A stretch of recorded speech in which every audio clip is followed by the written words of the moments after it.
Olá, pessoal. Meu nome é Flávio Carvalho Monteiro de Andrade. Eu vim aqui hoje atendendo a um convite muito especial do nosso caro presidente Antônio Fabrício, pelo qual eu desde já lhe agradeço,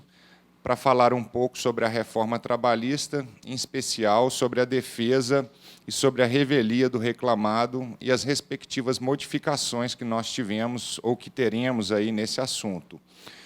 E, além de agradecer ao nosso presidente Antônio Fabrício pelo convite, eu gostaria também de parabenizá-lo pela oportunidade em criar um evento tão grandioso e com tão pouco tempo, e, ao mesmo tempo, tão relevante para esse momento delicado que nós estamos vivendo aí na história do nosso caro direito do trabalho. E aí, isso já nos remete ao primeiro ponto aqui da nossa fala, que é justamente a velocidade com que essas modificações foram propostas e agora já entrarão em vigência. Acredito que todos da área trabalhista, ou praticamente todos, devam concordar que, num processo de criação legislativa tão complexo como esse, um pouco mais de cautela e um pouco mais de demora seriam extremamente desejáveis. Mas agora não adianta mais clamar por essa demora e por essa cautela, porque agora, já no dia 11 de novembro de 2017, ou seja, daqui a mais ou menos 30 ou 40 dias, nós já teremos aí em vigência a nova lei trabalhista, a nova CLT, como prefiram chamar, e as mudanças são diversas e muito profundas, mudanças que vão desde as fontes do direito material e do direito processual do trabalho e até a forma de exteriorização e de aplicação da norma ao caso concreto. Ou seja, uma alteração em toda a estrutura do ordenamento jurídico trabalhista e que nos faz, assim, ter uma necessidade de aprofundamento e de estudos mais relevante ainda do que de costume. E a primeira questão importante aqui a se dizer é que as normas processuais, que são aqui o objeto da nossa palestra, como a gente sabe, elas costumam ter aplicabilidade imediata, né? Sobre esse assunto, nós tivemos aí o STJ, o Superior Tribunal de Justiça, já se pronunciando em diversas ocasiões a respeito da entrada em vigência do novo CPC, e esse tem sido o critério estabelecido na maior parte das decisões que o STJ vem tomando, ou seja, de que mesmo os processos judiciais que já estejam em curso, em 11 de 11 de 2017, serão, via de regra, afetados pelas novas normas da reforma trabalhista. E aqui, interessante a gente fazer um paralelo entre o processo de elaboração do novo CPC e a reforma trabalhista. E a gente já percebe, assim, diferenças muito substanciais e que acredito que a reforma trabalhista deveria ou poderia ter se espelhado um pouco mais na criação do novo CPC para fazer tantas modificações na nossa área trabalhista. A gente percebe, né, como foi demorada e aprofundada o processo de amadurecimento e de criação do novo CPC. Tivemos aí um longo período de vacatio legis, e já com a reforma trabalhista nós vimos aí um processo legislativo em tempo recorde e, ao mesmo tempo, capaz de alterar praticamente ou quase tudo que diz respeito à área trabalhista. Então, é interessante a gente fazer essa comparação, porque acredito que nós todos, né, não só advogados e advogadas, mas cidadãos como um todo, temos que ficar atentos a tudo que está acontecendo para que possamos aí, cobrar dos nossos representantes tudo que vem sendo contemplado ou sugerido por essas mudanças legislativas. E aí a gente percebe também, né, comparando aí as duas reformas do CPC e a trabalhista, uma coisa interessante, né? Enquanto a reforma do Código de Processo Civil espelhou aquilo que vinha sendo maturado e construído ao longo de anos pela doutrina e pela jurisprudência, né? Ou seja, o novo CPC ele trouxe para o texto da lei diversos entendimentos, institutos, interpretações que já eram consolidados ou que vinham sendo consolidados há bastante tempo pela doutrina e pela jurisprudência. E, no caso da reforma trabalhista, além da velocidade, que foi muito maior do que a velocidade de elaboração do novo CPC, a gente tem também essa estranha contradição na medida em que a maior parte, ou uma boa parte das normas que estão sendo agora criadas e consolidadas com a reforma trabalhista representam exatamente o oposto daquilo que vinha sendo construído pela doutrina e pela jurisprudência da área, o que demanda de nós, então, uma atenção e um cuidado ainda maior. E por esses dados todos aí que nós dissemos, é que a gente faz aqui a nossa primeira ressalva, que seria referente justamente a esse entendimento de momento, ou melhor, de aplicação das leis processual no tempo. Ou seja, né, o STJ vem aplicando aí o princípio básico de que as leis processuais se aplicam de maneira imediata no tempo, mas acredito que os operadores do direito do trabalho devam ter uma cautela especial com esse assunto, porque, como nós dissemos, a nossa reforma foi muito mais rápida, o nosso vacatio legis foi muito mais curto, e as nossas modificações, além de serem tão profundas quanto, não representaram aquilo que vinha sendo consolidado pela doutrina e pela jurisprudência, mas, como a gente disse, muitas vezes até indo justamente na direção oposta daquilo que vem sendo pregado pela doutrina e pela jurisprudência. Então, a primeira ressalva que gostaríamos de fazer é de que nós, advogados trabalhistas, e também aí todos os demais atores envolvidos na nossa área, devem se esforçar para que esse entendimento de aplicação das leis processuais no tempo seja adequado ao contexto da reforma trabalhista. E acredito que aí cada instituto vai merecer uma atenção diferente. Por exemplo, né, a gente pensa na questão dos honorários de sucumbência. Eles modificam de maneira bastante radical a forma de se litigar na Justiça do Trabalho, tanto para o empregado, mas também para o empregador, né? A gente vê aí algumas falas muito frequentes no sentido de que a sucumbência se torna uma questão ou um problema para os empregados e reclamantes, mas, a bem da verdade, é que também se torna uma questão e um problema para os empregadores e para os seus advogados. Então, esse é um exemplo aí em que talvez a aplicação da lei processual precise ter um critério diferente daquele que vem sendo sustentado pelo STJ. O que se sugere é que somente as ações propostas a partir da vigência efetiva da reforma, ou seja, após 11/11/2017, é que sejam afetadas pelas novas regras de sucumbência. Não é verdade? E que as ações, então, que foram propostas antes da reforma e que certamente não contemplaram ainda, né, esse novo instituto que é trazido para o processo do trabalho, continuem seguindo as regras anteriores. E aí a gente continua para um segundo ponto interessante aqui da reforma trabalhista, é que em vários momentos de aprovação e de defesa da reforma, nós ouvimos aí críticas à Justiça do Trabalho com relação ao número de demandas que existe na Justiça do Trabalho brasileira. Inclusive, alguns dados foram divulgados de maneira leviana, como a gente viu, né? Chegou-se a dizer que o Brasil seria o país com mais ações trabalhistas do mundo, mesmo se somados todos os outros países do mundo, dados esses que foram rapidamente desmentidos aí por estatísticas de outros países e que revelam que, apesar do Brasil, sim, ter um grande número de ações trabalhistas, ele não é sozinho responsável por todas as ações ou pela maioria das ações trabalhistas do mundo, mesmo se somados todos os outros países. E aí a reforma, então, partindo desse pressuposto de que nós temos de ter aí uma diminuição dos conflitos levados à Justiça do Trabalho, ela edita uma série de normas que, a princípio,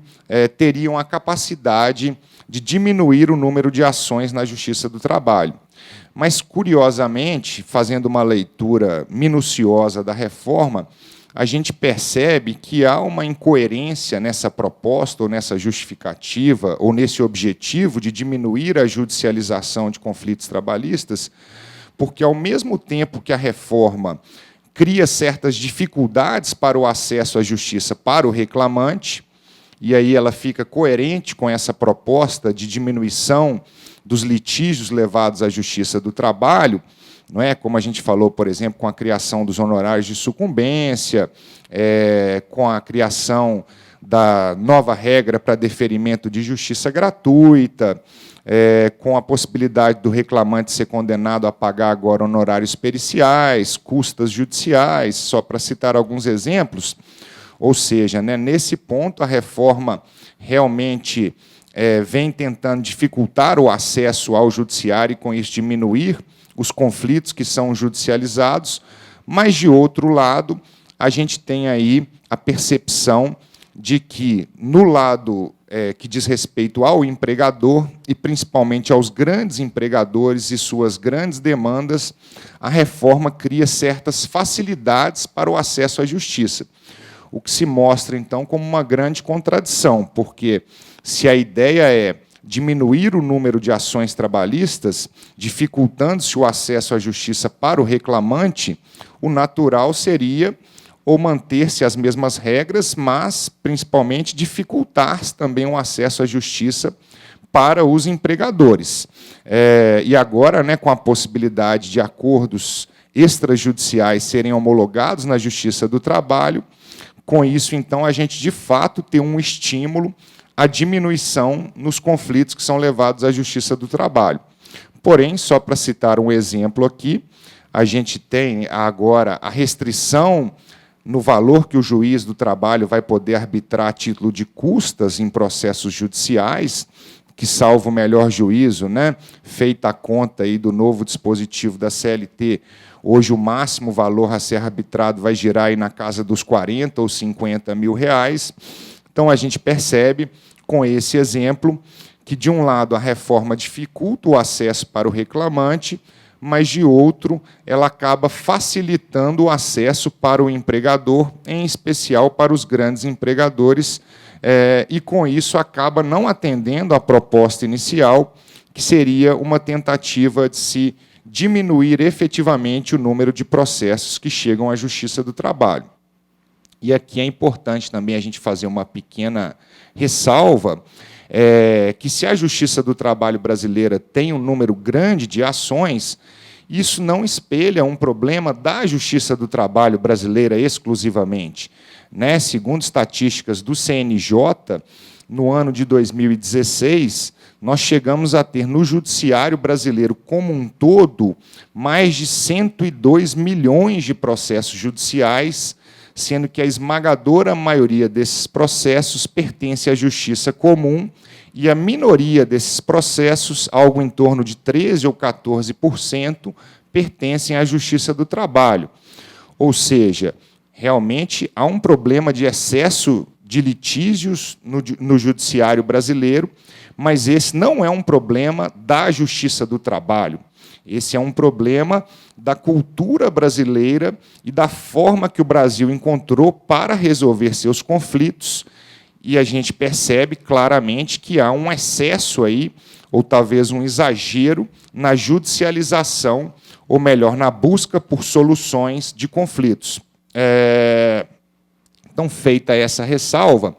vamos passando aqui agora para os pontos mais específicos da nossa fala, ou seja, aqueles aspectos da reforma trabalhista que, de uma maneira ou de outra, podem ou vão afetar a defesa do reclamado em juízo e também a questão da revelia.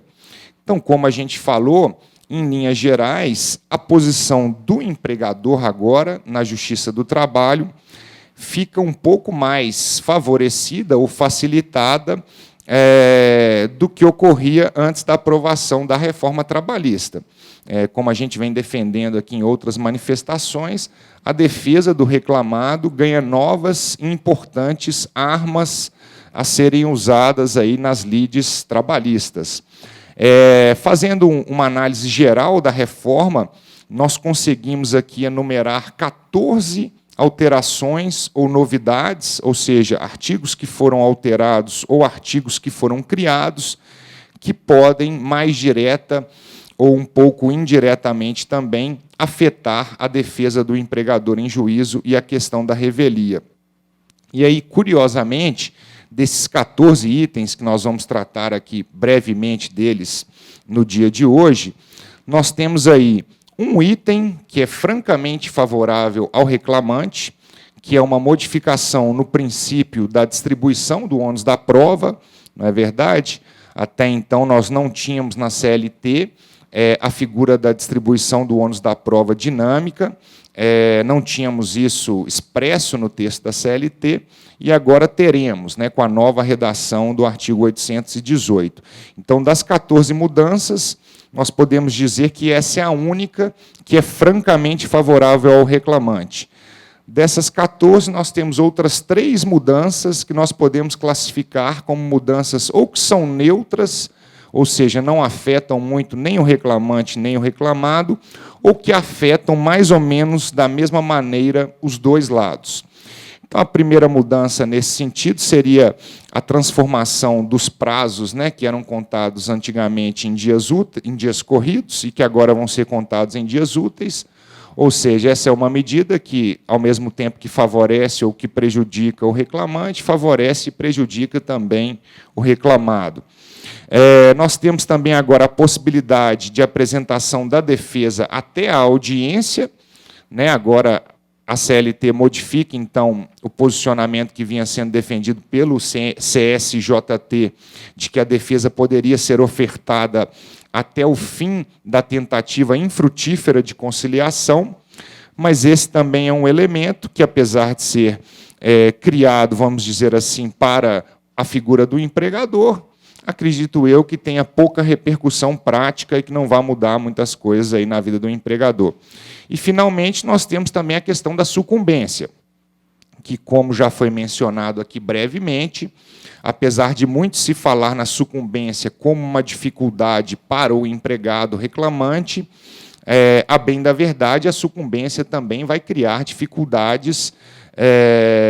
e demandar cautelas por parte do empregador. A gente pensa, por exemplo, nos empregadores aí que possuem um volume razoável de litígios na Justiça do Trabalho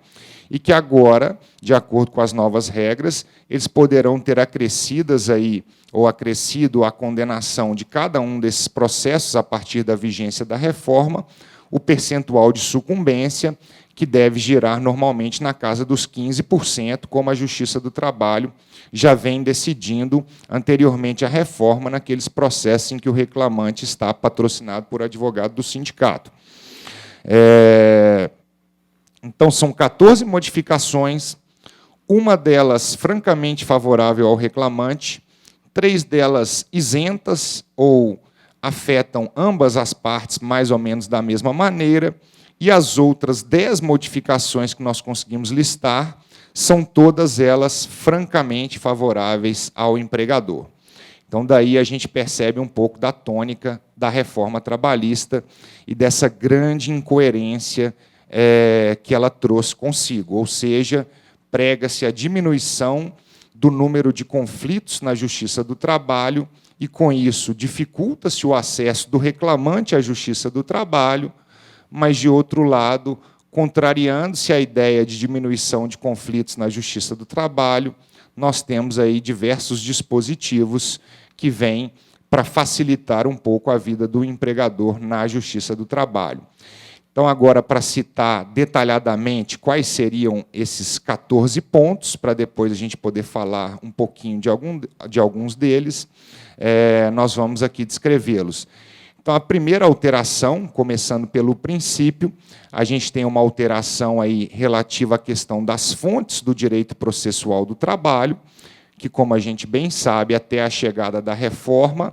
a apresentação de defesa escrita era algo construído com base num costume, mas carente de previsão legislativa. E agora, o novo artigo 847 da CLT traz expressamente a possibilidade de apresentação de defesa escrita, incorporando, assim, para o texto da lei, esse costume, que já era um costume tão forte e nacionalmente aceito no âmbito do direito processual do trabalho.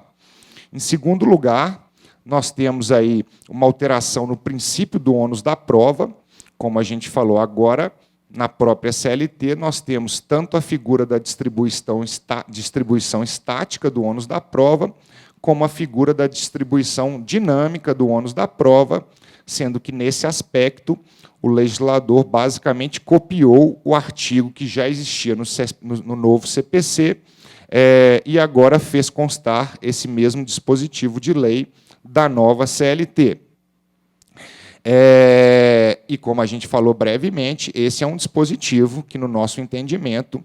favorece o reclamante e não traz possibilidades de favorecimento ao empregador, porque agora, de acordo com as particularidades do caso concreto, o juiz poderá designar o ônus da prova, não somente com base nas regras tradicionalmente conhecidas de que quem alega é que tem que provar, mas também com base na ideia de que aquele que tem mais condições de provar determinada matéria deve receber o encargo probatório.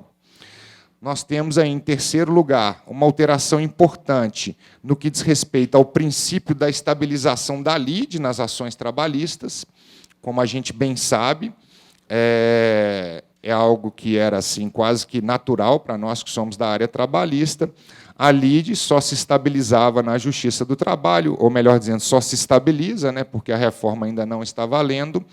quando o reclamado, em audiência, oferece a sua defesa, e, a partir daí, então, estabilizada a lide, o reclamante não pode mais alterar os seus pedidos ou desistir da ação, a não ser com o consentimento do reclamado. Bom, e quanto a isso, nós temos aí a criação do parágrafo 3º do artigo 841 da CLT,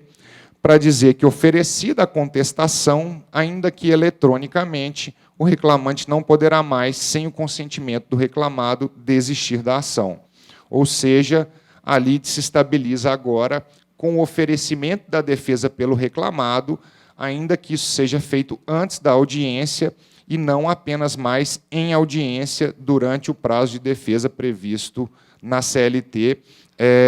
para que tal ato seja realizado dentro da própria audiência.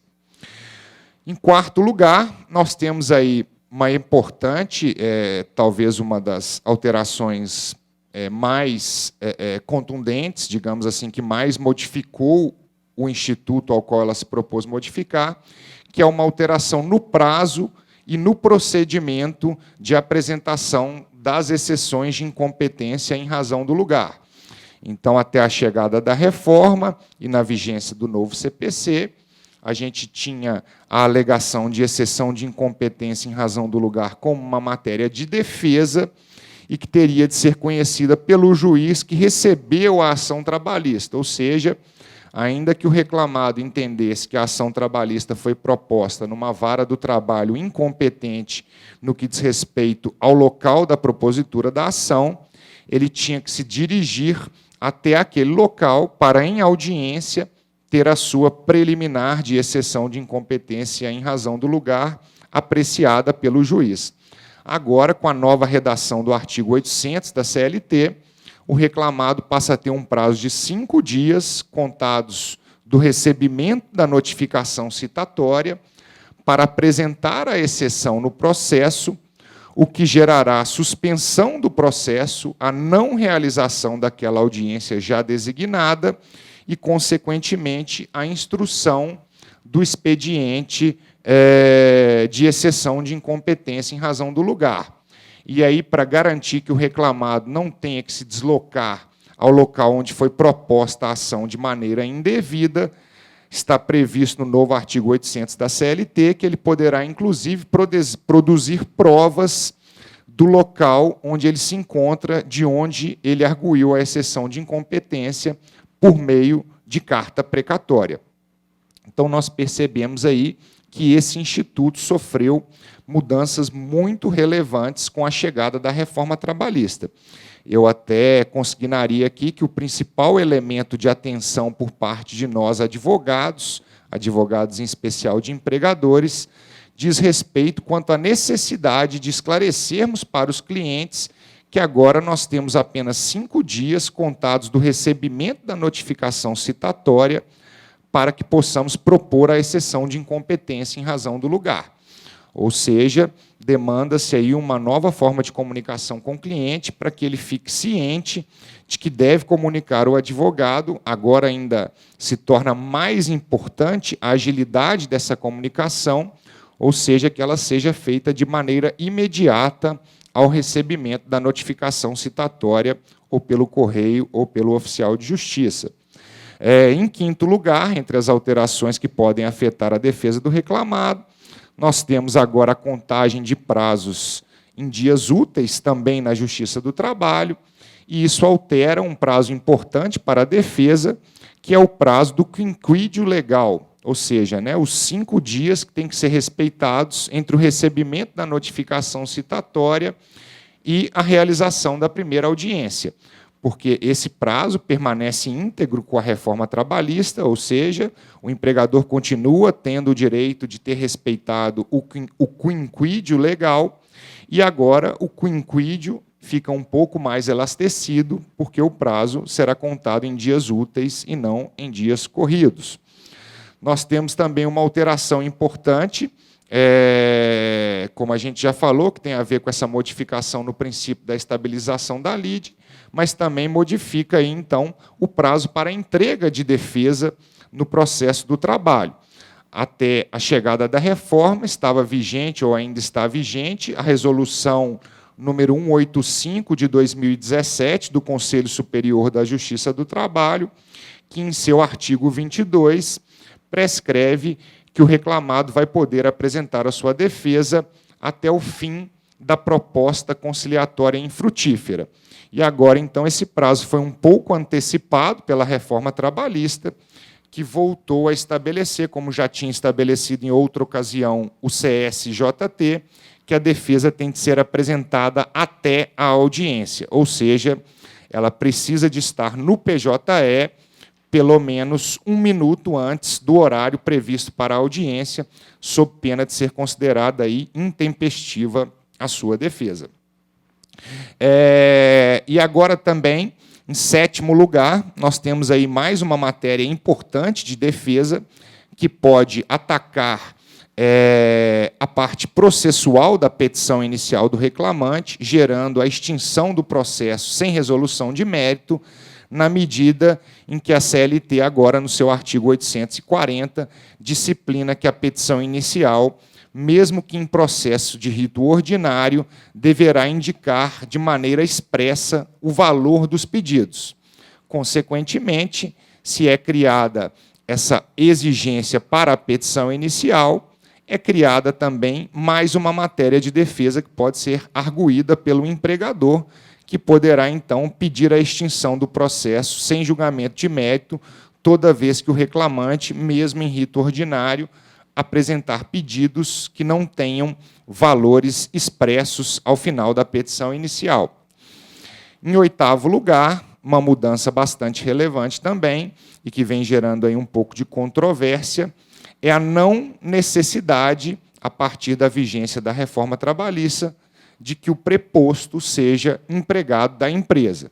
Está agora lá expresso na CLT de que o preposto não precisa mais ter vínculo de emprego com a empresa que ele estiver, ou com o empregador, melhor dizendo, que ele estiver representando na Justiça do Trabalho. Nós temos aí também uma alteração bastante significativa, que é até objeto específico da nossa palestra de hoje, e que nós vamos falar dela daqui um pouquinho com mais calma, que é uma alteração na configuração da revelia do reclamado. Ou seja,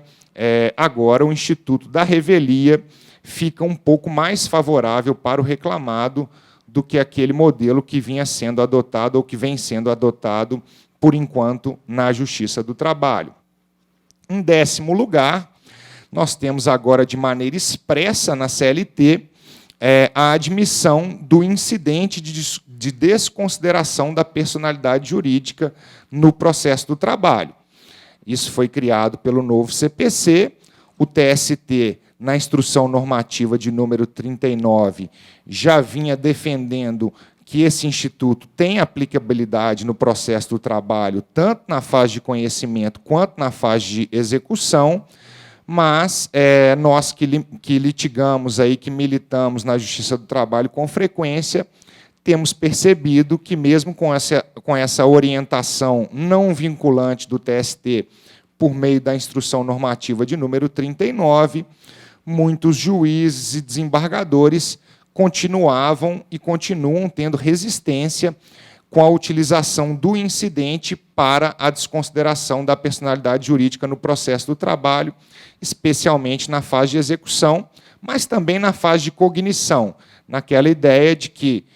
se necessário, o reclamante poderia, depois, na fase de execução, pleitear aí a desconsideração da personalidade jurídica. Agora, então, essa controvérsia sobre a aplicabilidade do Instituto no processo do trabalho, tanto na fase de cognição, ou seja, na defesa, quanto na fase de execução, fica superada, porque agora passa a ser texto expresso da CLT, que, para desconsideração da personalidade jurídica, o juiz deve antes abrir um incidente processual que vai permitir ao sócio da empresa a possibilidade de se defender antes de ser considerado responsável pelas dívidas da empresa e sem que tenha que fazer garantia do juízo, porque fica garantido ao sócio, por exemplo, que, se o incidente for aberto na fase de execução e, caso o incidente venha a ser julgado procedente pelo juiz de primeira instância, ele poderá apresentar agravo de petição sem necessidade de fazer garantia do juízo. Nós temos também uma nova possibilidade de preliminar para a defesa trabalhista, para alguns casos, na medida em que agora a CLT estipula que aqueles empregados que vêm sendo chamados aí agora como empregados hipersuficientes, que são aqueles que tenham diploma de curso superior e que recebam mais de 2 vezes o teto máximo de limite de benefícios da Previdência Social, vão poder ter um tratamento diferenciado na Justiça do Trabalho, em especial, no que diz respeito ao nosso tema, vão poder convencionar cláusula de eleição de foro de Câmara de Arbitragem para a solução de conflitos trabalhistas. E, como está disposto lá no novo CPC, é uma preliminar que tem que ser apresentada na contestação a existência de cláusula de arbitragem que possa, então, retirar a competência da Justiça do Trabalho para julgar a demanda desses empregados ou as demandas desses empregados, agora chamados aí por muitos como hipersuficientes. Então, no nosso 11º lugar aqui de alterações, nós temos aí essa modificação em que é criada, em alguns casos, a possibilidade do empregador fazer uma nova preliminar na defesa trabalhista, pedindo que eventual conflito entre empregador e empregado hipersuficiente seja remetido para o Tribunal de Arbitragem eleito pelas partes e que não continue, assim, tramitando na Justiça do Trabalho. Agora, também, pelo menos essa é a ideia do legislador, está sendo criada aí uma dificuldade para o empregado reclamante para que ele consiga obter, ou para que ele obtenha o benefício da justiça gratuita, na medida em que o novo parágrafo 4º do artigo 790 da CLT estipula que o reclamante só vai poder gozar dos benefícios da justiça gratuita se ele comprovar no processo a insuficiência de recursos. Eu até acredito que essa questão vai ser superada pela jurisprudência sem grandes alterações no que a gente já percebe na prática, porque acredito que a jurisprudência vai passar a entender que a declaração de hipossuficiência prestada pelo empregado já é comprovação suficiente para que ele possa gozar dos benefícios da justiça gratuita. Mas como tudo na reforma é muito novo e como a gente não sabe bem como as questões serão interpretadas, especialmente, acredito eu, na primeira instância, a gente deve ver aí muitas divergências com relação à aplicação da reforma, acredito que é válido agora para o empregador passar a questionar com mais frequência na defesa as hipóteses em que o reclamante pode ou não pedir benefício de justiça gratuita. Agora, também, em 13º lugar aqui das modificações, nós temos aí mais um elemento a ser usado na defesa, que é uma nova hipótese de perempção que foi criada com a reforma trabalhista. Até a chegada da reforma, como a gente bem sabe aí, né, dos nossos cursos de direito do trabalho, a gente lembra do professor de processo do trabalho dizendo: existe aparentemente uma única hipótese de perempção no processo do trabalho, que é aquela hipótese que ocorria quando o reclamante, por 2 vezes seguidas, deixasse de ir à audiência, tivesse, então, o seu processo arquivado, e, a partir daí, ele poderia sofrer, ou pode ainda continuar sofrendo, porque esse dispositivo não é revogado com a reforma trabalhista, aquela punição de ter de ficar 6 meses aguardando para a propositura de uma nova demanda. Então, a gente ouvia bastante que essa era, talvez, a única hipótese de perempção no processo do trabalho. E agora, com a reforma, a gente ganha mais uma hipótese de perempção que poderá, deverá ser arguída pelo empregador em suas defesas. Que agora, aquele empregado, né, que faltar à audiência e que não comprovar motivo legalmente justificável para a sua ausência, precisará, para a propositura de uma nova demanda, comprovar que pagou as custas da ação anterior, ainda que ele seja beneficiário da justiça gratuita. Esse é um ponto até bastante controvertido da reforma e que, inclusive, já é objeto de uma ação direta de inconstitucionalidade proposta pela Procuradoria-Geral da República, salvo melhor juízo, na medida em que a reforma, em várias passagens, tenta criar aí a possibilidade de que reclamantes, ainda que beneficiários da justiça gratuita, venham a ter de pagar, por meio dos créditos alimentares que receberem em suas ações trabalhistas, custas, despesas e outros gastos do processo judicial, o que contraria, né, todo o Instituto da Justiça Gratuita, que já foi construído aí ao longo de muitos anos pela doutrina e jurisprudência, não só da área trabalhista, mas também da área civil. Em 14º lugar, entre as modificações que podem afetar a defesa, né, e a participação do empregador no processo trabalhista, nós temos a chegada da sucumbência nas ações trabalhistas, agora não somente nas ações propostas por advogados de sindicato, mas em todas as ações trabalhistas. E aí nós temos algumas controvérsias a esse respeito. A primeira delas é a possibilidade de se descontar do valor do crédito do reclamante os honorários recebidos, que, como a gente falou, já é, inclusive, objeto de questionamento de constitucionalidade, essa norma, por parte da Procuradoria-Geral da República, e, de fato, nós temos aqui que comungar com esse entendimento, porque não nos parece razoável que uma parte que seja realmente beneficiária da justiça gratuita e que receba créditos de natureza alimentar tenha que descontar desses créditos de natureza alimentar valores para pagamento de custas à justiça ou de pagamentos de créditos de natureza não alimentar. Mas, como a gente falou,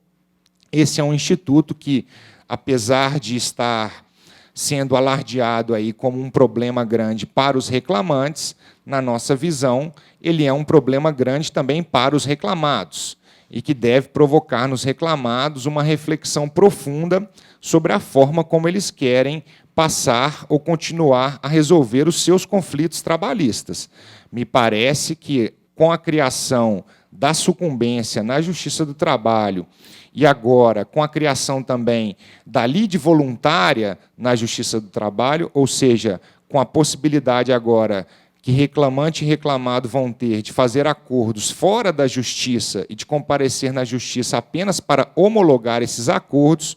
por meio da jurisdição voluntária,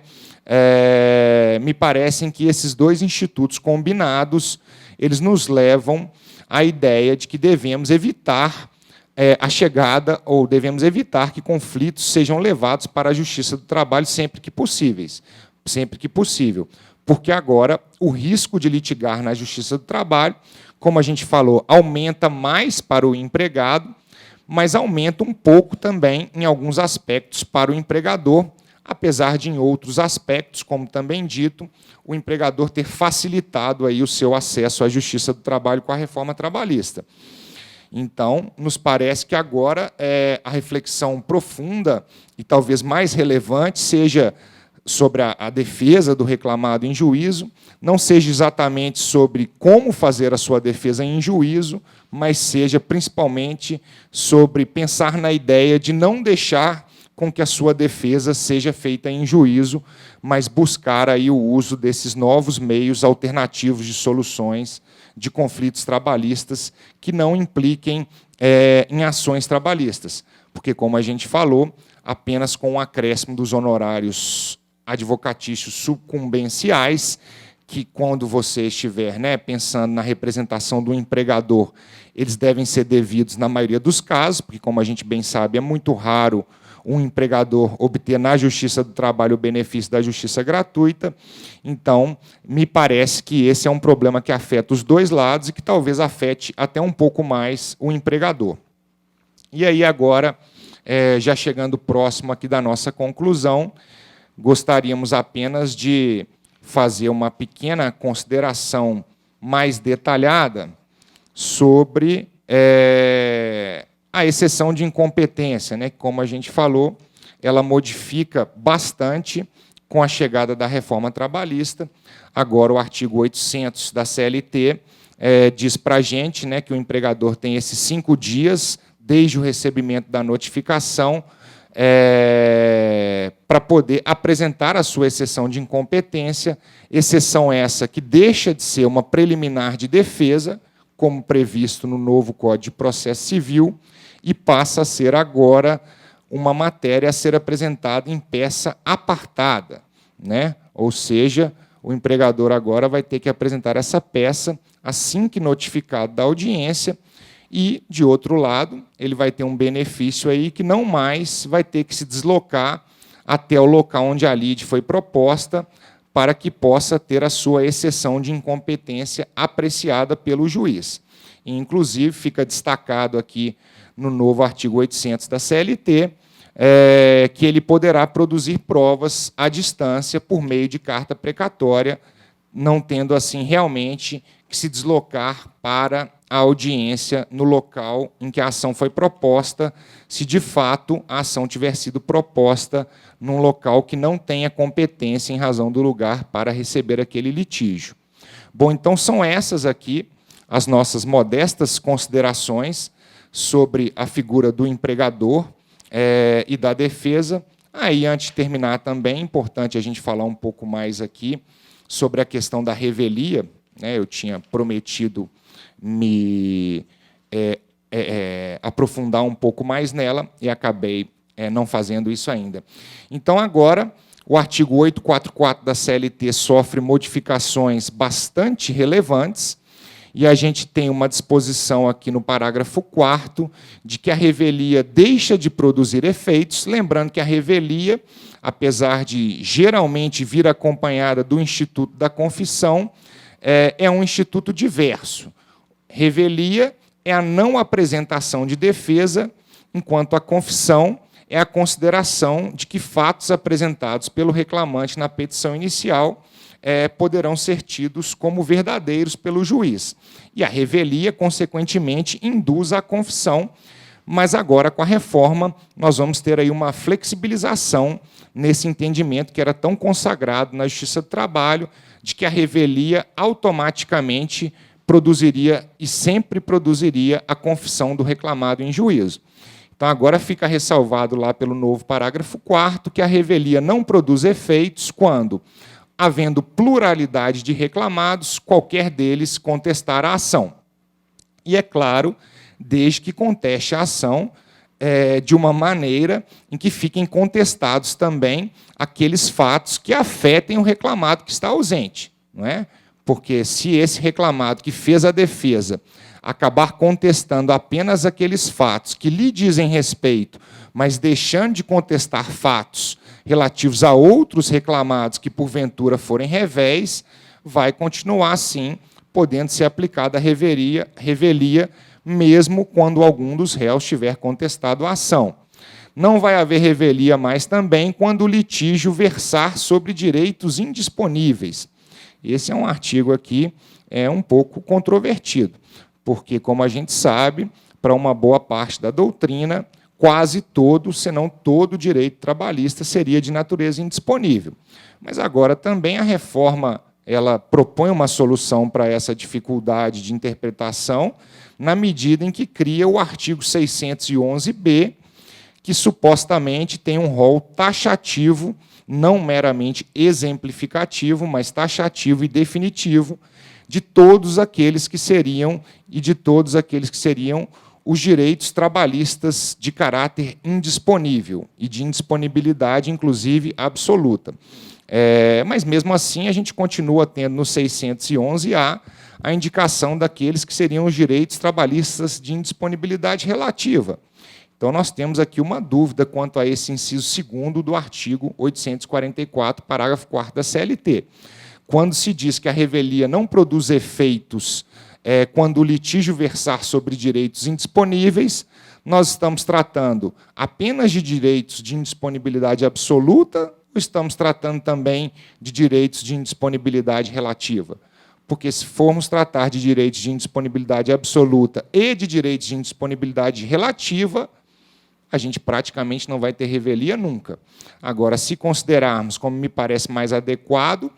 que os direitos aqui citados são apenas os de indisponibilidade absoluta, ainda que de menos formas, nós poderemos continuar a ver ainda a aplicação da revelia em alguns processos. Inciso 3º, não vai haver revelia quando a petição inicial não estiver acompanhada de instrumento que a lei considere indispensável à prova do ato. E aqui é mais um exemplo, né, de como litigar para o reclamante na Justiça do Trabalho se tornará, com a reforma, uma missão mais difícil, mais complexa. E, em seguida, nós temos aqui, no inciso 4º, talvez aqui o ponto mais polêmico, né, que já era algo defendido bastante aí pelos empregadores, mas que era ordinariamente rejeitado pela Justiça do Trabalho e também pela doutrina processual do trabalho, que é o fato de que agora a revelia não mais produz efeitos quando as alegações de fato formuladas pelo reclamante forem inverossímeis ou estiverem em contradição com a prova constante dos autos. E aí a gente tem também, em complementação a isso, o parágrafo 5º, que diz que, ainda que ausente o reclamado, presente apenas o seu advogado, serão aceitos a contestação e os documentos eventualmente apresentados. Ou seja, combinando-se aí o inciso 4º e o parágrafo 5º, novos aí do artigo 844, tem-se que, mesmo que o reclamado não compareça, a orientação é para que o juiz do trabalho aceite a defesa, e não somente isso, mas que valorize como prova todos os documentos que estiverem ofertados com a defesa. E, como a gente bem sabe, essa confissão que é provocada em virtude da revelia, ela é uma confissão apenas ficta, ou seja, admite prova em contrário. Então, o que está sendo defendido aqui pela reforma trabalhista e pelo legislador que criou a reforma trabalhista